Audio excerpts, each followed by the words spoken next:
오세훈표 부동산 정책에 국민들의 관심이 쏠리고 있습니다. 오세훈 서울시장은 재건축 규제 완화 그리고 한강변 50층 카드를 꺼냈죠.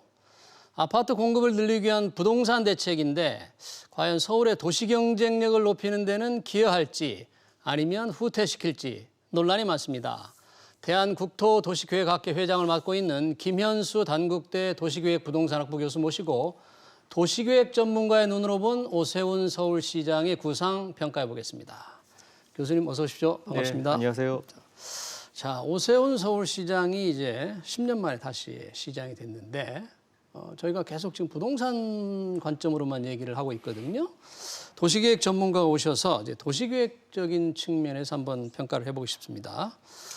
우선 서울의 도시 경쟁력 지금 현재 어느 정도 수준이라고 보십니까, 교수님? 예, 서울은 인구 규모로 볼 때 도쿄가 한 3,800, 900만, 네. 베이징, 상하이에서 한 세계 5번째 큰 2,500만 대도시권을 형성하고 있습니다. 예. 그러면서 과거 우리가 한때는 도시 경쟁력 순위 평가를 통해서 스위스의 국가경영평가원이라든가 도쿄의 모리 재단이라든가 네. 각자 삶의 질을 평가한다, 기업 경쟁을 평가한다, 다양한 평가가 있습니다만 예. 이제는 그런 어떤 국제기관의 그 랭킹보다는 서울이 가지고 있는 고유한 정체성을 살릴 수 있는 길이 무언가 정체성을 살리는 길. 예, 그런 쪽에 좀 초점을 두고 보아야 할 거고요. 예. 그러면서 저는 런던의 역사성이나 샌프란시스코의 창의성, 그다음에 뉴욕의 다양성을 모두 갖춘 곳이 서울이다 이렇게 생각을 합니다. 예를 들면 600년 동안의 왕도였지 않습니까? 그렇습니다. 전 세계 이런 도시가 없습니다. 4대 문화는 아주 역사의 고도를 형성하고 있고 뉴욕과 같은 다양성을 가지고 있죠. 우리 강남의 K-팝에서부터 강북의 한옥, 고궁, 골목길과 같은 다양성을 가지고 있고요. 예. 그러면서 요즘 특히 이제 플랫폼 기업들, 스타트업들이 굉장히 빠르게 발달하고 있지 않습니까? 네. 샌프란시스코의 창의성을 갖춘 그런 도시다 이렇게 저는 평가하고 싶습니다. 그럼 지금 방금 세 도시를 말씀해 주셨는데 이런 곳이 좀 서울이 벤치마킹 할 수 있는 도시다 이렇게 보면 됩니까? 어떻습니까? 그렇게 보고 우리가 계획을 세워야 할 것 같습니다. 네, 그런 식으로 계획을 세워야 된다. 네. 혹시 특정 도시를 좀 다 꼽는다면 이런 도시의 모습으로 가야 되겠다. 특별히 꼽으신다면 어떤? 최근 들어서 이제 특히 미국을 중심으로 이런 플랫폼 기업들이 눈부시게 성장하거든요. 예. 이게 뭐 산호세, 시애틀, 샌프란시스코, 또 구글, 아마존, 뉴욕으로 몰립니다. 즉, 이 뉴욕으로. 성장의 동력이 대도시의 도심으로 몰리고 있습니다. 그러니까 이런 것도 우리가 잘 봐야 할 거고요. 도심으로 몰리는 그렇습니다. 성장의 동력이. 네. 그다음 또 한 가지는 서울은 저희가 런던, 파리, 뉴욕, 도쿄에서 산을 본 적이 없습니다. 근데 우리 지금 밖에 나가면 어디를 둘러봐도 네. 산으로 둘러져 있죠. 그렇습니다. 그다음에 한강과 같은 큰 강을 가진 데가 테임즈강, 라인강, 샌강 비교하면 네. 한강이 지천보다 작습니다. 음, 그러니까 비교할 수 없는 풍부한 자연 지형 지세를 가지고 있다 하는 점을 저희가 충분히 고려해야 할 것 같습니다. 네, 그렇군요. 그런데 이제 지금 서울시장이 다시 당선이 되셨는데 현재 관심은 재개발, 재건축 규제 완화에만 지금 쏠려 있어요. 자, 그러면 도시계획 차원에서 볼 때 방금 말씀하신 대로 서울을 세계적인 도시로 육성해야 된다는 그런 당위적인 차원에서 볼 때 이런 재건축, 재개발 규제 완화 논의가 어떻게 좀 진행이 돼야 합니까? 워낙 지금은 이제 주택 가격 안정이라는 것이 예. 전 국가적, 국민적 관심 사항이기 때문에 예.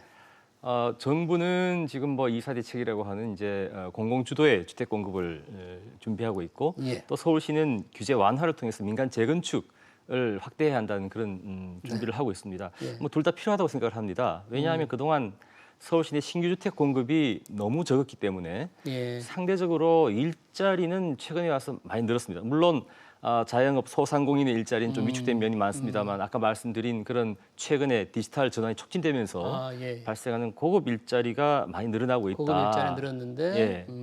그렇기 때문에 주택 공급이 어떤 식으로든 필요합니다. 한데 주택 공급 가격이라는 것은 사실은 올랐다가 떨어지고 또 올랐다가 떨어지고 하는 그런 사이클을 그리는 것인데 이 도시란 건 한번 만들어 놓으면 예. 수백 년을 가지 않습니까? 그렇죠. 그래서 조금 더 긴 호흡을 가지고 봐야 하는데 지금은 조금 너무 단기적인 주택 정책, 부동산 정책 차원에서 도시를 보고 있다. 그래서 저는 좀 그러니까 말씀하신 대로 가격 안정에만 너무 좀 치중해 있다 이런 얘기인가요? 그렇죠. 그거보다는 사실은 그래서 도시 계획을 100년 대계라고 하는데 예, 좀 도시 정책을 먼저 우선시하는 그런 긴 호흡이 필요하다고 생각을 합니다. 네. 만약 그런 긴 호흡으로 볼 때 오세훈 서울시장이 공약 중에 유세 중에 서울의 이제 35층 규제를 이제 풀겠다 그랬는데 이 35층을 규제한 서울 플랜 2030 이 자체에 대해서는 교수님은 어떻게 평가를 하십니까? 이것은 뭐 서울뿐만 아니고 부산, 대구, 대전, 고양, 부천 모든 도시가 우리 국토계획법에 의한 도시기본계획을 수립하도록 되어 있죠. 네. 특히 서울시 같으면 과거에 여기저기 비온 뒤에 죽순 자라듯이 네. 고층 건물이 올라왔습니다. 이제 그렇게 되지 않도록 도시기본계획의 중심지 체계라는 걸 만들고 중심지 체계. 예, 네. 그 중심지 위계에 따라 높이 관리를 하고 있는 것이죠. 네. 근데 이것이 이제 획일적인 규제를 가져온다고 해서 특히 이제 강남의 재건축 아파트, 특히 이제 개발 수요가 굉장히 높은 곳들이죠. 예. 그런 지역을 중심으로 규제가 좀 과도하다라는 주장이 있습니다. 예를 들면 예.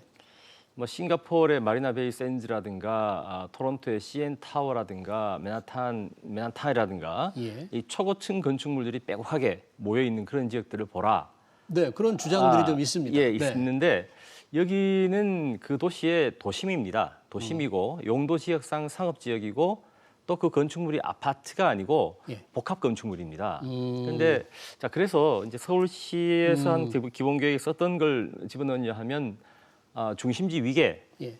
도심 부도심일수록 높이 허용하겠다. 도심과 부도심은 일수록 높게 하자. 예. 그다음에 상업 지역일수록 높게 하겠다. 네. 그다음에 복합 건축물일수록 높게 하겠다. 허용하겠다. 예. 달리 얘기하면 일반 주거 지역에서는 좀 덜 높이를 준다는 거죠. 그다음 일반 순수한 주택으로만 이루어진 아파트는 좀 덜 주겠다는 거죠. 그래서 이 높이 관리 이 룰이 지향하는 바는 뭐냐 하면 예. 도시의 도심과 부도심 중심으로 오피스와 일자리의 복합 기능을 직접 하겠다는 겁니다. 모아준다는 거죠. 예, 예. 그러니까 형태적으로도 모아주고 예. 기능적으로도 모아준다 하는 겁니다. 그 이유는 그렇게 고급 서비스는 서로 직접 해야 더 경쟁력이 생기는 모여있어야 거죠. 경쟁이 생긴다. 예, 기업 활동도 그렇고 네. 판매 유통도 그렇고 그런 것과 두 번째는 그렇게 직접 함으로써 대중교통 이용이 편리해집니다. 한 곳에 고용 중심지가 모여 있어야 예. 대중교통 이용을 하기 편리한 거죠. 그런 이유로 이렇게 했는데, 그러니까 그 중심지 바깥에 있는 주거지역 아파트들에서 이제 불만이 생기는 거죠. 예. 예. 그러면 지금 말씀하신 도심, 부도심 그 중심지라고 하면 그 중심지가 서울을 예로 든다면 어느 곳이 지금 그런 중심지가 돼야 합니까? 그것은 뭐 우리 서울 플랜 2030의 이제 도시 공간 구조라는 걸 보시면 그 세 개의 도심이 있죠. 광화문 한양 도성이 있고 예. 강남 국제업무 도심이 있고 여의도 국제금융 도심이 세 개가 있습니다. 그다음에 부도심에 해당하는 것, 예. 그거보다 이제 한 단계 계급은 낮지만 중요한 것들. 예. 이게 과거에 이제 부도심이라고 했는데 지금은 광역 중심지라고 부릅니다. 예. 용산, 우리 상암, 수색, 그다음 가산, 잠실, 창동 등 7개가 있고요. 예. 그 낮은 거 또 낮은 거 해서 총 53개의 중심지를 가지고 있습니다. 아, 그래요. 그러면 조금 복잡한데 그냥 좀 단순하게 해서 뭐 한강변 아파트를 그러면 자, 오세훈 시장 얘기대로 35층 이상으로 지을 수 있게 한다 그러면 방금 말씀하신 이 위치 높이 관리의 원칙에 조금 벗어나는 겁니까? 이거? 그게 한강변에 있든 뭐 어디에 있든 예. 그런 중심지 안에 있으면 이제 허용이 되는 것이고 중심지 안에 있으면 그렇죠. 중심지 안에 있으면서 용도 지역이 상업 지역이고 예. 건축물을 복합화시키면 이제 50층이 가능하고 복합화시키면 예, 그렇습니다. 그럼 아파트로만 하면 안 된다. 안 된다는 거죠. 아. 예, 안 된다는 거죠. 그래서 일견 좀 까다로워 보이긴 합니다만 예. 그 취지는 이제 그러하다는 것이고요. 이제 이런 것들을 그러니까 2030을 수립하던 10년 전하고 예. 지금하고 이제 많이 바뀌었죠. 굉장히 많이 바뀌었습니다. 2030과 이제 지금 만들고 있는 서울 플랜 2040입니다. 예. 어떤 환경에서 가장 크게 바뀐 건 뭐라고 할 수 있습니까? 그러니까 지난 10년이죠. 10년 전에 2030을 수립하기 시작했으니까 예. 그때는 GTX 환승 역세권이라는 개념이 저희가 GTX라는 걸 알았지만 그것이 어떤 임팩트가 있을까 몰랐었고요. 예, 예. 4차 산업혁명이라는 걸 몰랐습니다. 그다음에 탄소 중립의 이런 용어는 알았지만 그 임팩트를 몰랐습니다. 예, 예. 그 세 가지 키워드를 잘 생각해 보면 도시는 조금 더 이렇게 대중교통망의 중심지로 예. 빼족하게 좀 모이지 않을까 예. 그런 미래상을 한번 그려볼 수 있습니다. 예. 지금 말씀하신 그런 도시계획 차원에서 그동안에 서울시가 좀 제대로 해왔습니까? 아니면 그런 도시계획의 원칙이 좀 제대로 안 지켜졌습니까? 어떻게 총평을? 그 도시기본계획이라는 것이 사실은 서울이 가지고 있는 정체성, 산업, 고용, 교통, 주택 문제를 인테그레이트, 예. 종합적으로 보고 장기적인 비전을 그려놓은 겁니다. 예. 그것이 이제 서울 플랜 2030이고 한데 사실 우리 과거에도 그렇고 다른 지역도 마찬가지라면 이제 시장이 바뀌고 예. 하면 조금씩 바뀝니다. 근데 지금은 특히 이제 오랜 기간을 거쳐 새롭게 바뀌는 거기 때문에 여러 가지 변화가 있을 수 있다고 생각을 하고요. 근데 이제 문제는 그렇게 시장이 바뀌고 할 때마다 이게 급변하게 되면 이게 이제 질서가 없어지겠죠. 근데 마침 이 시기가 언제냐 하면 말씀드린 4차 산업혁명과 모빌리티, 예. 기후 변화 이런 임팩트를 가지고 우리가 체감하고 있는 시기이기 때문에 예, 예. 이런 점들 그러니까 전 지구적 메가 트렌드를 고려하는 도시 기본 계획의 수정이 필요하다 이렇게 네. 생각합니다.